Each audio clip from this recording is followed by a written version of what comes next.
both junior and senior high, to uh, the new professionals.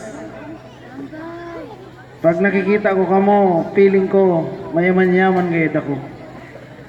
Kay naging parte ako sa buhay niyo. To our reigning beauties, friends, ladies and gentlemen, to my students, good evening. It is my honor and privilege as your humble historian for the past 25 years in Tinigban National High School. It is my honor and privilege to read to you the history of Tinigban National High School, which was founded January 25, 1974. The ancestors of Barangay Tinigban had dreamed that the place would become progressive with larger population, better education, dynamic trade, commerce, and industry. Primarily, education was their vision, which led to the establishment of then Tinigban Barangay High School. It was difficult to finish high school that time because of the 75 nautical mile distance of the barangay from Aroroy town proper. The place was only accessible through motorboat, but during habagat or southwest monsoon, navigation became impossible. The last recourse was to walk 10 kilometers to Barangay San Agustin and board a motorboat.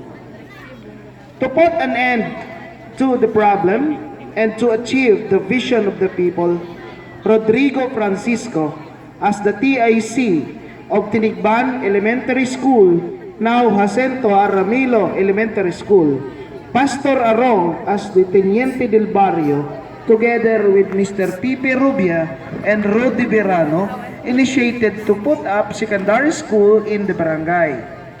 They persevered much to establish Tinigban High School as the first secondary school in the coastal area of Aroroy. The 2,460 square meter school site was acquired from Mrs.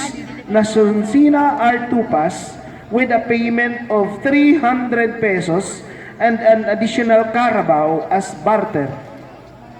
Finally, it was in June 1974 when the first opening of school year began. It started with 40 enrollees, and pioneer teachers are Mr. Antonio Riano, Rodi Virano, Marivic Hasul Maglente, Pipi Robia, and Mr. Rodrigo Francisco as the first teacher in charge. Some teachers during those years extended their voluntary services to educate the youth of the barangay. Even elementary teachers handled classes in high school. Tinigban Barangay High School was funded by the barangay and municipal officials, and 17 pesos was collected from the students to support the operation of the school. From 1976 to 1980, Mr. Leopoldo Arroyo Sr. became the TIC of the school that was under the umbrella of Tinigban Elementary School, now Jacinto Ramilo Elementary School. The school was not able to produce graduates during those years because of the declining enrollment in the higher year level. It was on June 29, 1984, when the school was granted a permit to operate for a complete high school with permit number S-04-R5, signed by then Regional Director Andres M. Fonasier, duly endorsed by the school's Division Superintendent Rizalina D. Sakido. March 1984, when the school successfully produced its first batch of graduates, with Gemma M. Laurio became the first valedictorian. Mr. Faustino Clemente became the next teacher in charge from 1980 to 1984. He initiated the expansion of the school site. An additional lot area of 1,400 square meter was purchased from Mr. Sotero Aramilo through the initiative of PTA President Pablo Ramilo with 200 pesos as payment funded by the PTA.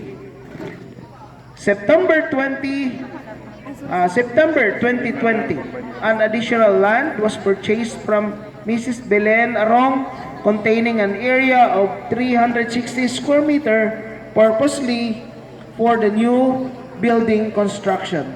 Therefore, the total land area of Tinigban Junior High School is 4,820 square meter up to this day. In 1984 to 1988, Isabel Castillo managed the school for 4 years as teacher in charge. It was in 1988 when Tinigban Barangay High School was officially renamed as Tinigban Nationalized High School. In 1988 to 1994, the school was under the management of Mrs. Virginia Arong.